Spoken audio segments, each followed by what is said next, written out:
Welcome to today's webinar. So today's webinar is going to be delivered in partnership between Elevo and the Lord Mayor's Appeal, and I'm really excited to be here. So for those of you who attended the recent This Is Me event in March, you'll know that we came together in central London to talk about this word community. So there was a lot of conversation in the room that day. And so today we're going to be exploring, what do we really mean by this term community? How does this have a role in the workplace? And how can we all play a part in building workplaces where people feel seen, supported, and safe? So a very quick introduction to who I am and why I'm here today. My name is Dervla Gallen. I'm an applied psychologist and head of programs here at Elevo. I spend a lot of my time designing, developing, and delivering a variety of bespoke programs to organizations like yours all around the world. And as experts in both well-being and DEI, we at Elevo, we work with a wide range of different companies through consultancy, training, storytelling, and more. And this word, community, is very closely aligned with our mission here at Elevo. And that's why we're here today. So we are here because the word Elevo means to lift up in Latin. And this beautifully reflects what it is that we hope a community, especially in the workplace, can do for us. So we've partnered with the Lord Mayor's Appeal to try to bring this concept to life for you, to understand how we can lift ourselves up, to lift others up, to support each other inside and outside of the workplace through creating a sense of belonging.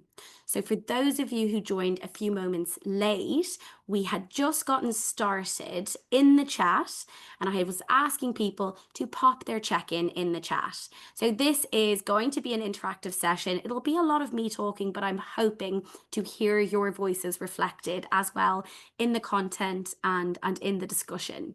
I know that it can sometimes feel a little bit daunting showing up to a webinar and being asked to input when maybe you don't know anybody else who's on the call and we're not really sure what it is that we kind of are expected to say. So I would love to say, in the interest of community and creating a safe space here today, please feel free, please feel brave to show up and to use this space as your own. So to share your thoughts, to share your reflections as we go along. So I know lots of you have already been popping your information in the chat. If anybody else hasn't yet had a chance to add their check-in to let us know who you are and where you're joining from today, now's your chance before we move on. So it could be where you are in terms of your workplace. Maybe you prefer to pop in the chat where you are in the world or where you are in your house. Absolutely fine. The main thing here is that we want to get everybody to understand where that chat function is, because I'm going to be asking you to use it quite a lot throughout the session. So thank you very much. So as you are continuing to do that, and thank you, I can see some really amazing messages coming through. Hello to Daryl, hello to Callum and Lorna, Amanda, Laura as well. Thank you all. Keep them coming, because again, we're here to talk about community. Let's try and understand who is actually here with us today. So whilst we do that, I'm going to just set up a little bit of structure, what we're going to be talking about over the next kind of 45, 50 minutes or so. So I've split the session into 3 parts. I'm going to be starting with part 1, which is just all about really trying to understand what we even mean by this term community.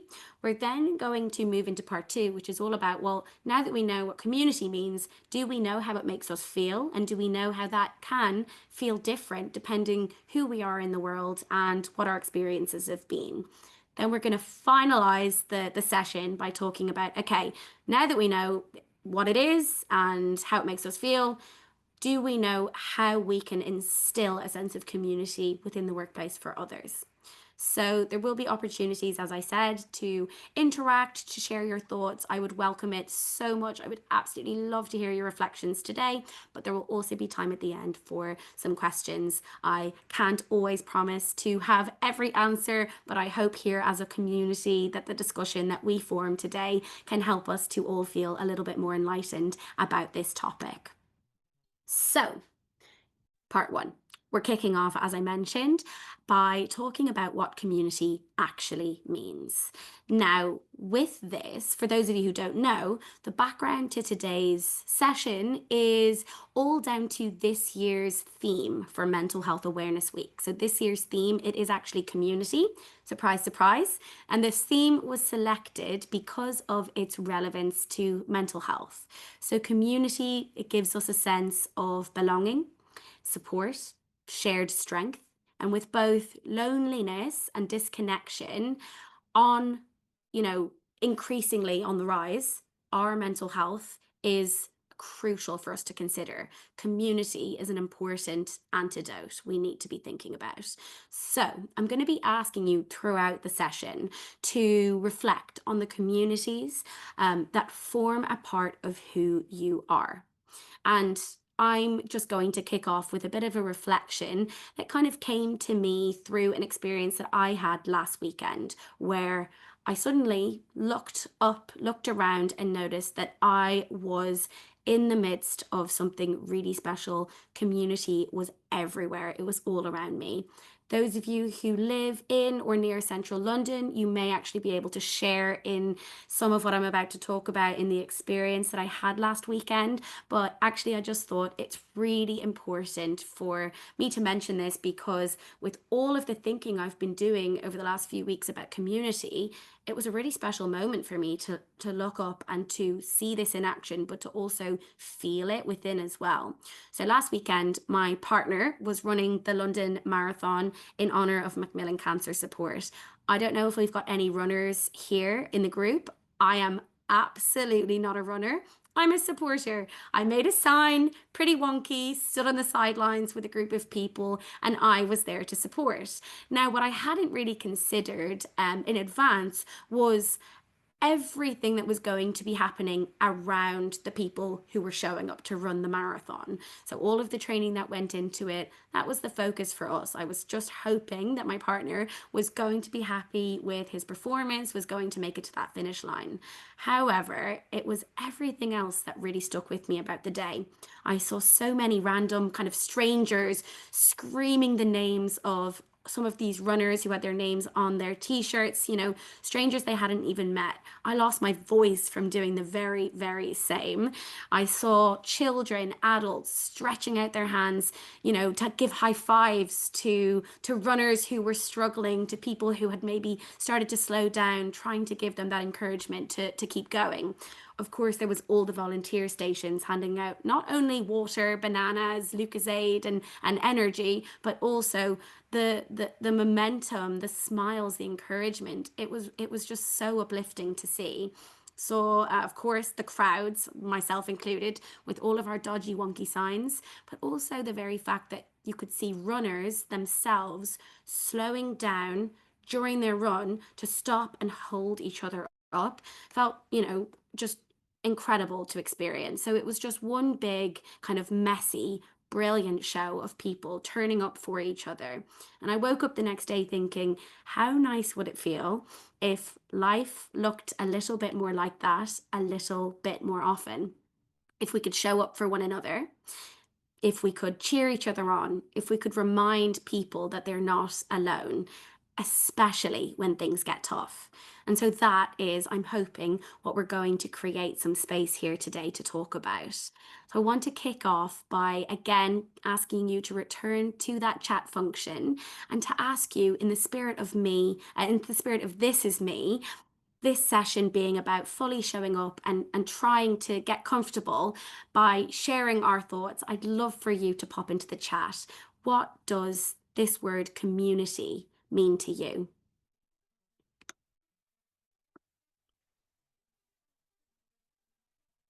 Yes.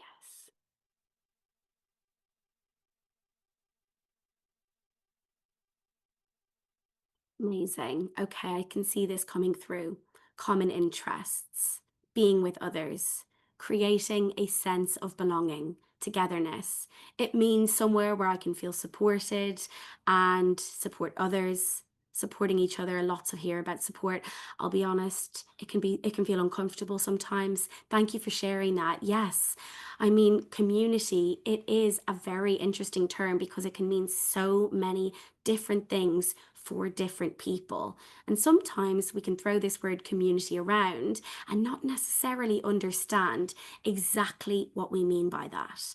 So let's think here what else we've got. Creating a safe and brave space, a sense of belonging for who I am without pressure, like-minded people, safe spaces, supportive environments. I can just see that these comments are just flying through. Somebody here has said that it feels like being able to be my authentic self and to be accepted, a place where people feel connected, supported, and able to grow. Absolutely.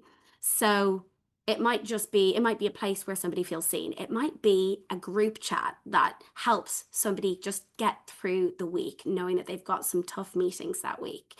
It might be somebody's family, chosen or otherwise. So community means different things to different people. And rightly so, someone mentioned in the chat, that doesn't always feel comfortable because we don't always know how to put that into words. Some of you might have thought of your team as part of your community. And so that makes total sense. Teams can feel like communities, but they aren't always the same thing. So a team is often defined by a shared goal. You might be working together to achieve something, to hit a target, or to meet a deadline. However, when we think of the word community, this is defined by shared care. So it's a group of people who look out for one another, not just to get the work done, but to make sure that everybody can feel safe, supported, and able to show up as themselves. So naturally, in a true community, we don't just want to feel valued for what we do, but actually to feel accepted for who we are as well. So, with that in mind, this brings us on to this community iceberg model.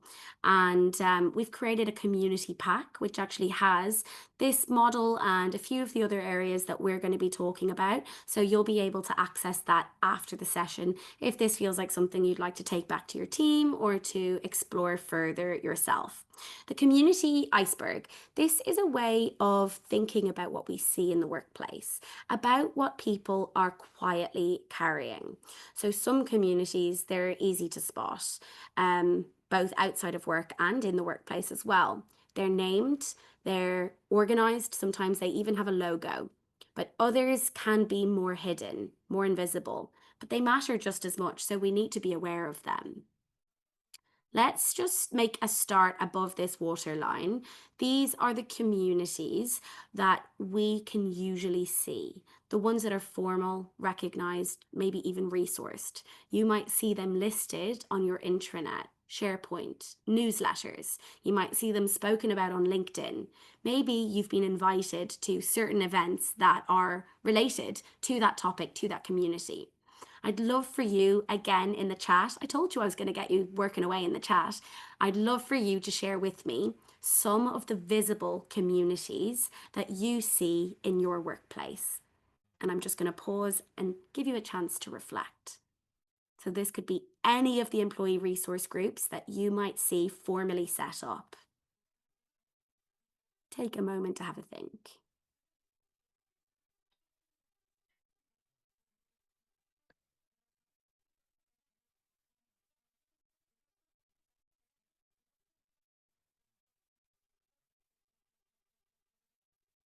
Okay, let's see what is coming through here.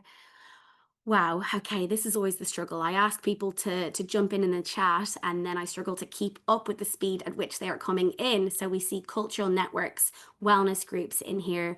I can see people have spoken about, yes, employee networks, unions, young professional networks, employee resource groups like the LGBTQ plus, gender balance, multicultural, interfaith, and workability. It sounds like there's loads of ERGs going on where you work, Donna. EDI work streams, ERGs around DEI, again, similar. Also ESG, that's something we're seeing popping up more and more.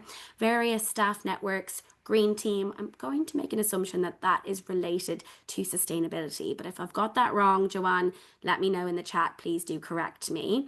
wellness groups, mental health awareness groups as well. Loads and loads and loads of groups coming through. And I can see someone here has mentioned a neurodiversity group as well. So you start to get the idea of what I am. Thank you for confirming that, Joanne. Yes, the green team is related to sustainability. That was probably a fair guess from my end. I mean, we've mentioned most of these, but I have included a few examples of my own. So ERGs, like the ones that we've described in the chat, but also your well-being champions. If you have mental health first aiders, yes, if you've got some of those sports teams, fitness groups, any faith-based communities, people who love hobbies, social groups. I mentioned my partner, he likes to run. Maybe you have a running group within your workplace where people meet up for runs before work. It's not a community that I would form part of, but that is okay. We also need to reflect on the fact that these visible communities, they are vital. They offer us structure, they offer chance for advocacy and a place to connect, but they are only part of the story. And so now I'd like you to take off your visible community hat, and let's put on our invisible community hat and think, what are the types of invisible communities that exist in the workplace? So by this, I mean the ones that are sit below the waterline. They might be unseen. They might be the ones that people are part of, but they don't really speak about. These can be informal, unspoken, and often deeply personal as well. They shape how safe, seen, and supported we feel in the workplace. So maybe something that isn't quite so formal, but still helps us feel like we belong. So an example of this might be somebody who is experiencing grief and feels connected to others within the workplace who have also gone through a similar experience. There might not be a specific group for that is being set up, but it still offers them a sense of connection through this kind of invisible community. So in the chat, I can see some of you already starting, and this one is definitely a little bit trickier for us to kind of come up with this list. But I think that's why it's important, because we don't often stop and think about the impact that some of these more invisible communities are having on us. So let me have a look in the chat. Those who've trained to be coaches, absolutely. People who have gone through a particular qualification and have had that shared experience. Peer relationships and listening. So that could just be kind of more organically colleagues who are connected on a certain topic and able to support and listen to each other. Thank you. Somebody's mentioned here, those who are suffering trauma, those who have a shared experience of trauma. Absolutely. I can see here those who have the same native language, 100%. People who have, migrated from another area of the world and can understand that shared experience of trying to navigate a new city, a new country, a new culture. So I'm going to pop up a few of the examples that I've come up with. Let's see. So here we have, yes, as we've said, as I mentioned a moment ago, colleagues that are maybe navigating grief or, miscarriage, personal loss, the colleagues that are silently struggling with their mental health, with financial stress or domestic trauma, people living with chronic illness, for example, or an invisible disability. So neurodivergent colleagues who, maybe have not disclosed their experience or their diagnosis. We might have people from the LGBTQ plus community who have not come out at work yet. Individuals managing anxiety or burnout, but in silence. First generational professionals or migrants feeling like they need to kind of switch up the way in which they show up in order to fit in with this new culture. And then, of course, we might have people who downplay their beliefs, their faith, in order to avoid exclusion as well. So as we move forward today, let's try to keep in the back of our minds, the communities that we see are not the only ones that exist. So in fact, it might be that someone joins a visible community like a parents network, but then stays for an invisible sense of community. So that piece around connection. And I think that's really key for us to consider here today. They might, join that parents network. On the surface, it's visible, it's a formal group, it's a space for working parents to share resources or to advocate for a family friendly policy, let's say. But what we might not see unless we're in it is that quiet, that deeper connection that might form beneath the surface. So I was saying an example might be that, someone might join because they're a parent, but what might keep them there is connecting with another parent who is caring for a child with a disability or who is raising a child with chronic illness. So these are examples. In these moments, what might start as a general sense of community can become something more personal, more intimate. So it's not just being, about being a parent in this community, but also it's become, about finding someone who understands the complexity of your experience, who can say, I see you and I know that layer too. So I'm sure we can all agree that this is really important, but I wanted to paint a bit of a picture to you. Why does this sense of community matter? So this is about zooming out. This is really a chance for us to understand what is the impact both on our people and well-being, but also on performance as well. So some of these stats won't be a surprise to you. You will have seen some of these already in the past, but I just thought they were too important for us not to consider. So let's start here. Loneliness, especially at work, has the same health impact as smoking 15 cigarettes a day. So this is a statistic that was released in 2023 by the Surgeon General. When you hear that, what does it make you think about? Can you think of a time when someone on your team might have felt sort of present but disconnected? We often imagine loneliness as something that happens in isolation, but in reality, it can happen in a busy office or on back-to-back Zoom calls as well. So it's not necessarily about being alone.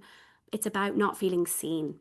And when we build a community, we're not just helping people to feel better, we're supporting their long-term health as well. So there's a physical health benefit to community that can't be ignored. We've also got this next stat. This one breaks my heart a little bit, and it probably won't surprise many of you, but 34% of UK employees do not consider their workplace as a community, whilst 65% admit that they want to feel a strong sense of belonging at work. So what do you notice here, and what stands out to you? Because for me, it's that gap. It's that gap between what people are experiencing and what they want to experience. People, they're not asking for, the fruit bowls, the yoga, the Friday drinks. They're asking for belonging, and they want to feel like they matter and that they can show up fully. So this tells us that community isn't a nice to have, but actually it's a core part of the employee experience that many people are missing. And here's the business case. So for anyone who needs it, who's joined here today feeling unsure about what this whole thing is about, why are we talking about community? That's not connected to my workplace.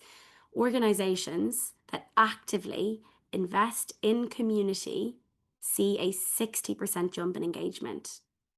So have a think to yourself. Why do we think that is? What might be happening in those organizations to make this a reality? Because when people feel like they belong, they don't just stay, they contribute as well. And I can see somebody's just popped that in the chat as well. All good.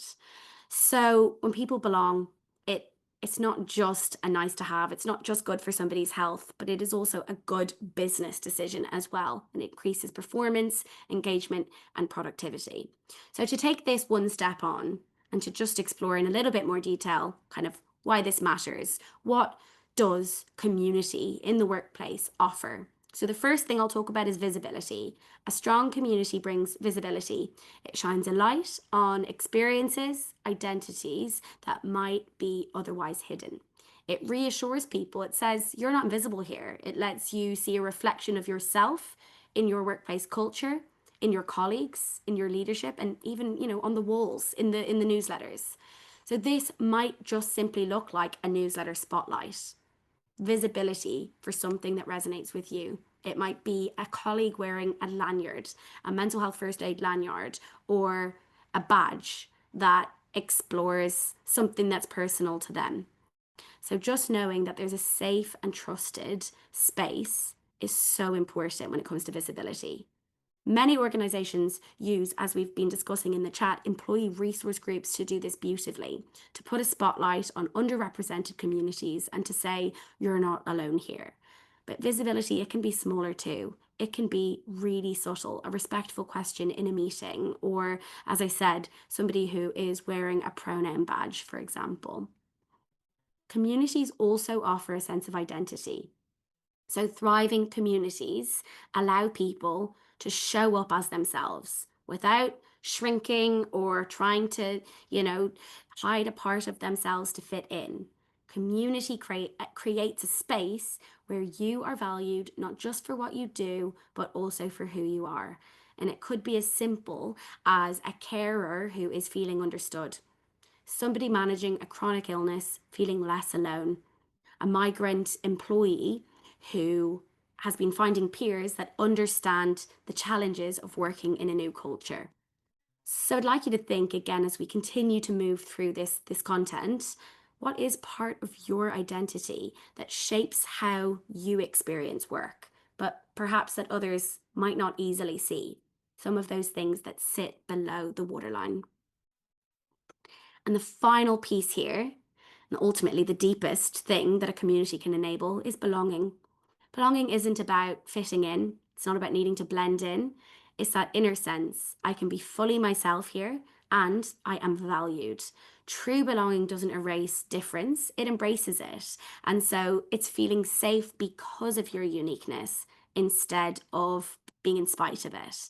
So we often see ERGs, employee resource groups, and networks creating that kind of safety net, offering mentoring, peer support, and just space where people can say, this is me, and this is us.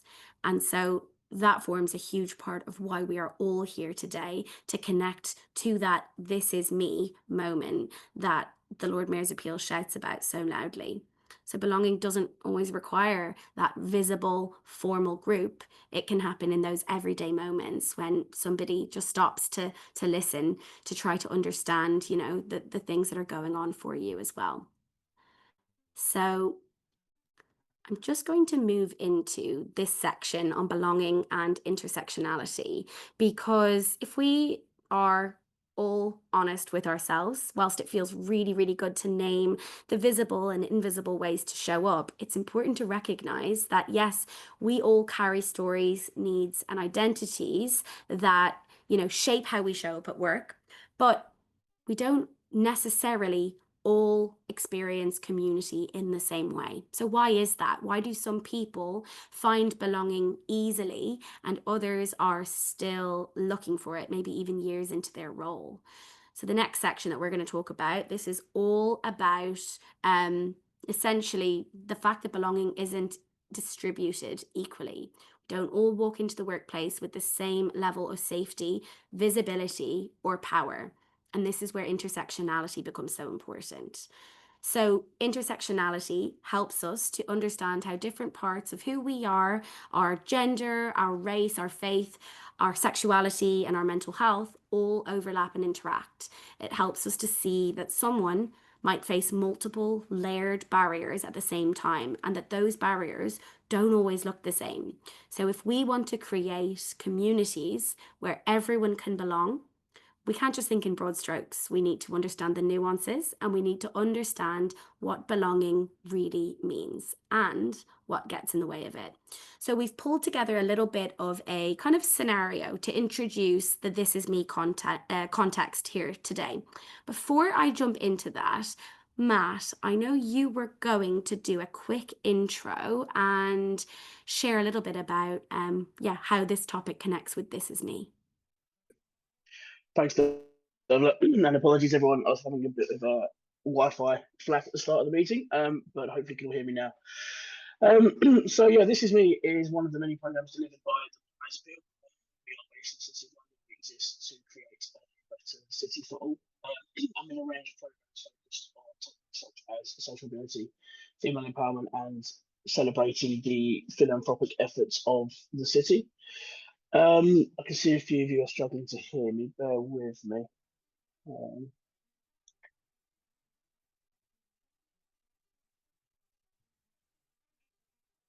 The joys of tech.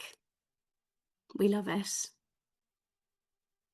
I always think when I'm showing up to one of these types of sessions, the people who tend to be joining are those who have some patience, have some understanding for the difficulties of tech.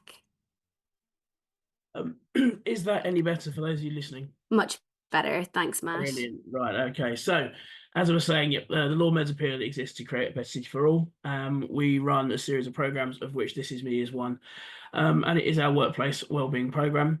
We focus on two key strands of our activities. The first is our Green Ribbon campaign. For those of you, and there's a few on the call today that have been to one of our in-person events, you'll have seen us all wearing our green ribbons, which are a visible show of support for those that might be struggling, and an attempt to end the stigma that surrounds mental health, and poor mental health in particular.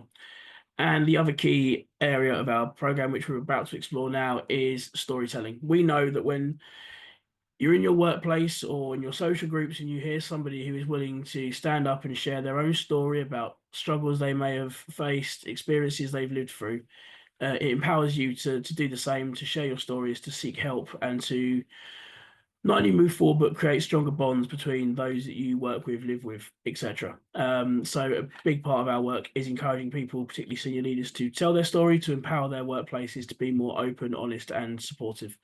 And I think that's what we're going to explore now with Dervla. So I will hand back, but there will be lots more to come in terms of follow-ups after this webinar, in terms of ways you can get involved with This Is Me, Mental Health Awareness Week, and so on. So I hope you're all enjoying it, and back to Dervla. Thanks so much, Matt. And yeah, that really tees us up nicely to kind of jump into the next section that we're going to be discussing.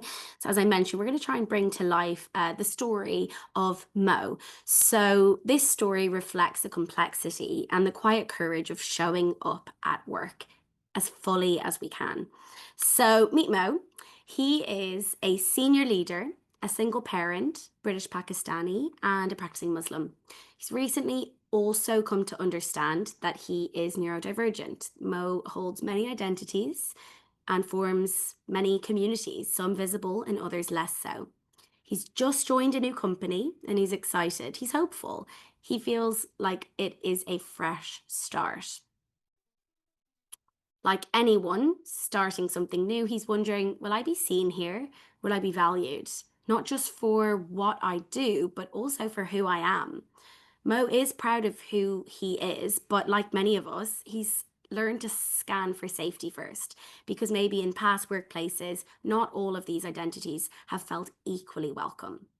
So I'm going to dip back into our iceberg model and have a think about what this might look like in terms of Mo's communities.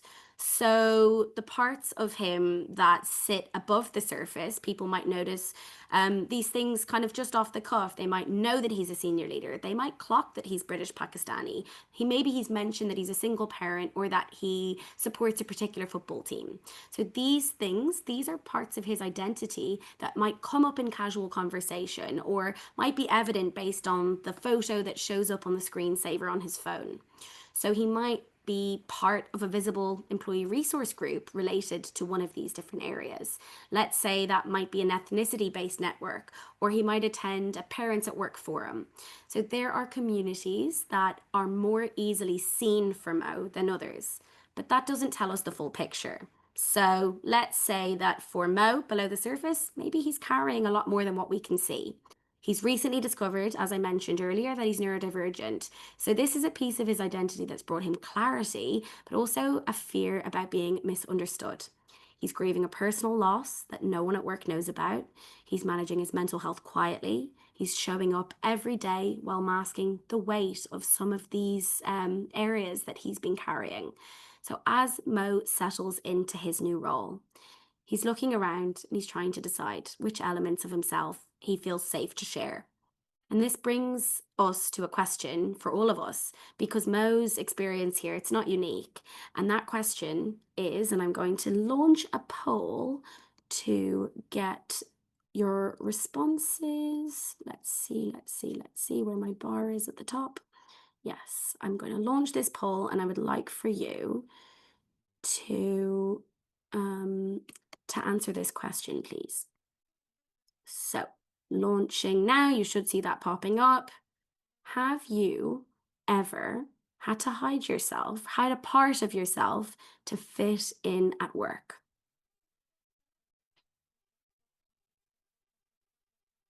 And so this could be your faith, this could be your mental health, or your background. It might just be your natural personality that you're not entirely 100% comfortable showing up and exploring. So whatever it was, you are not alone. And I'm going to show you the results of this poll now. So hopefully you can see that pop up, that there is a large majority of us here, you know, more than three quarters, 82%, who have said yes, that at some stage I have had to hide a part of myself to fit in at work. So thank you for taking a moment to answer that question, because it can be hard, but it is also important. Because that feeling of hiding part of yourself just to get by is something that many people carry silently. It's something that, if we want to build workplaces where people don't have to hide, it's not enough to say that everyone is welcome. We actually have to identify and create conditions that make that true. So that leads us into our third and final section, which is going to be all about allyship in action. Allyship isn't always loud.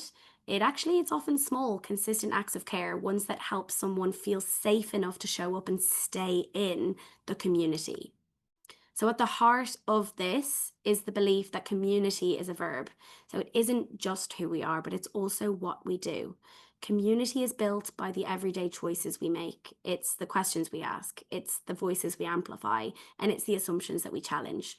The moments where we help someone feel a little bit less alone. And no one, not one single person here, has been born knowing exactly how to be an ally.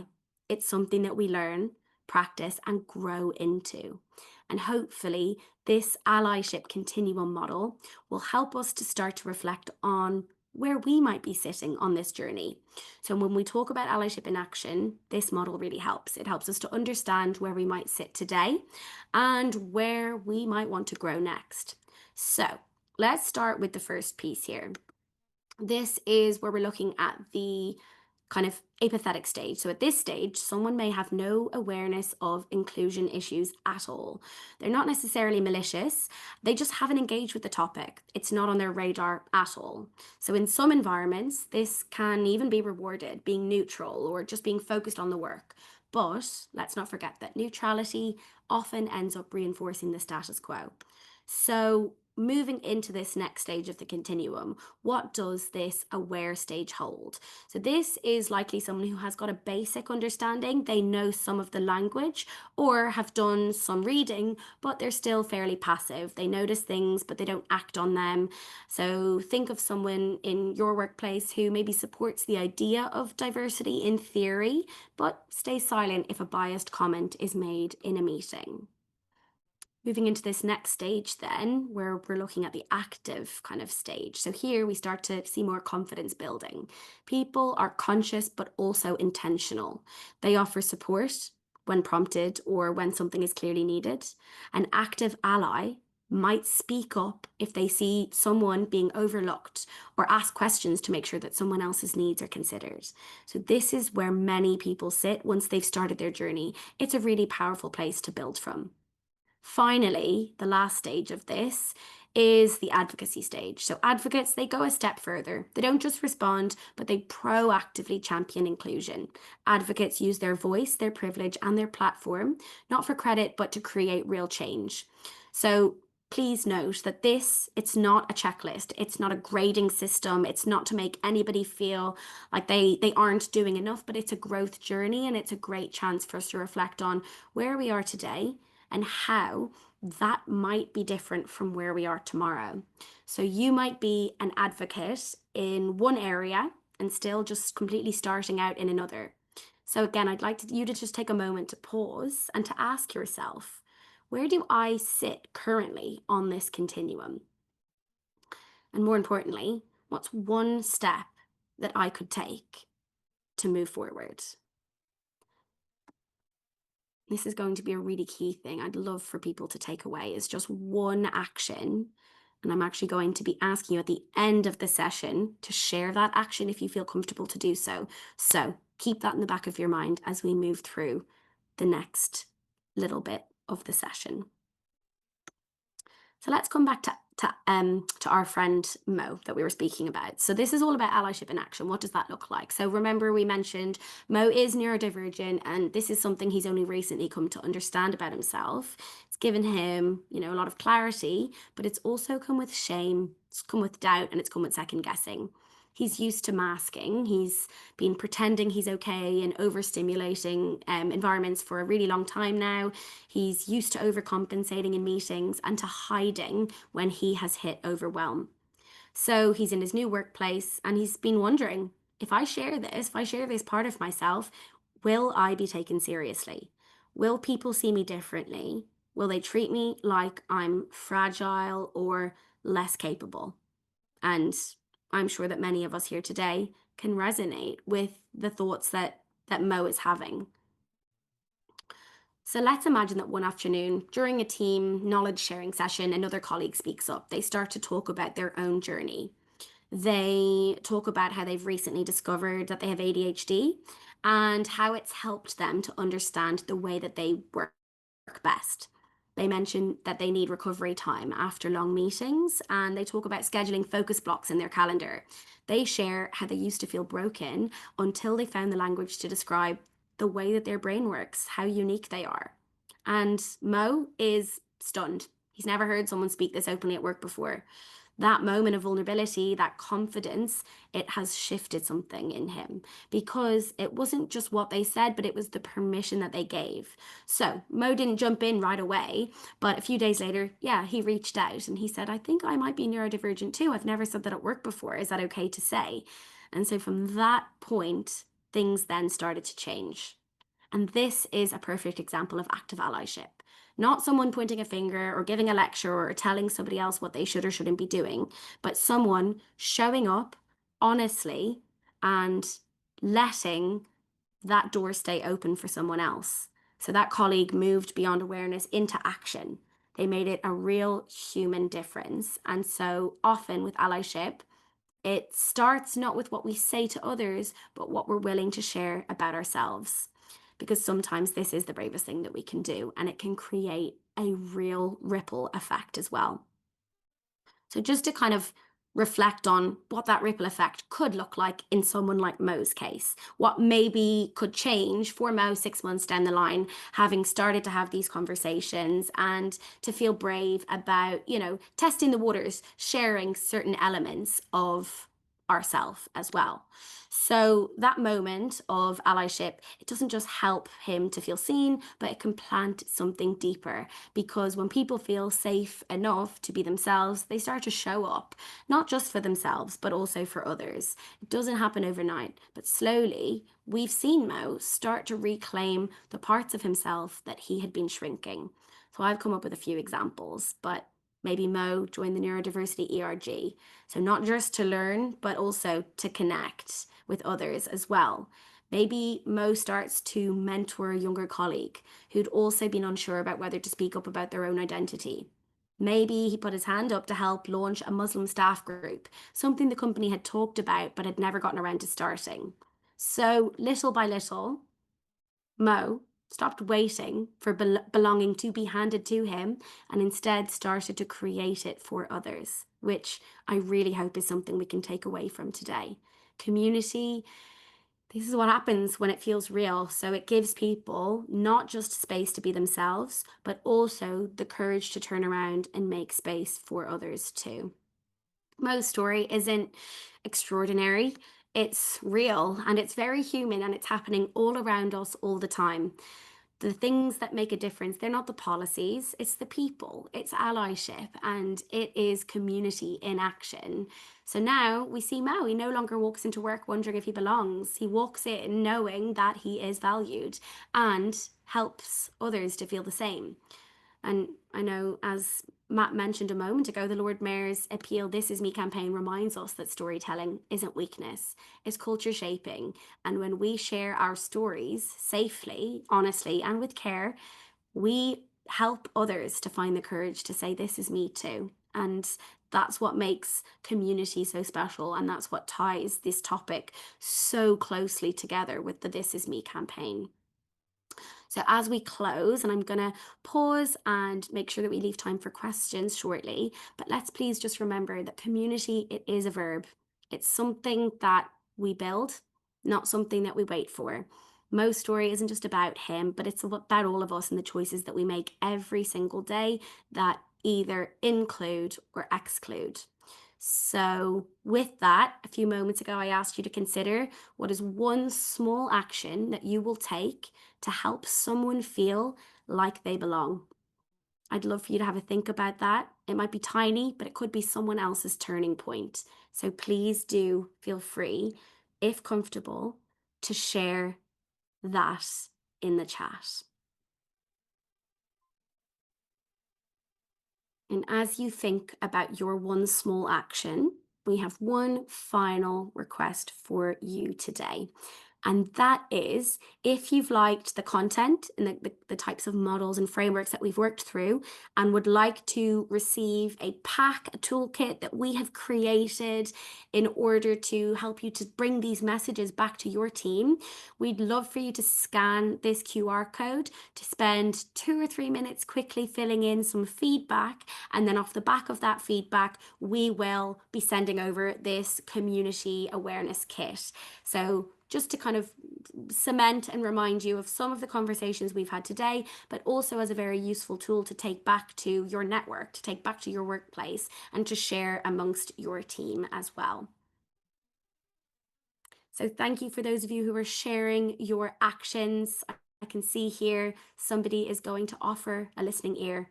We've got people here saying, I'm going to ensure people feel comfortable and ask questions.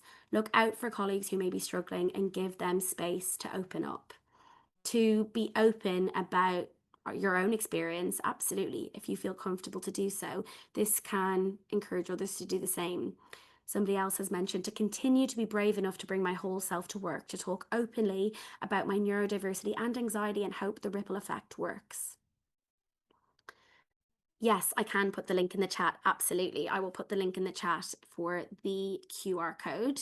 I can see someone else here has mentioned that it's all about reinforcing the importance of psychological safety and creating safe spaces for people to feel themselves. Absolutely.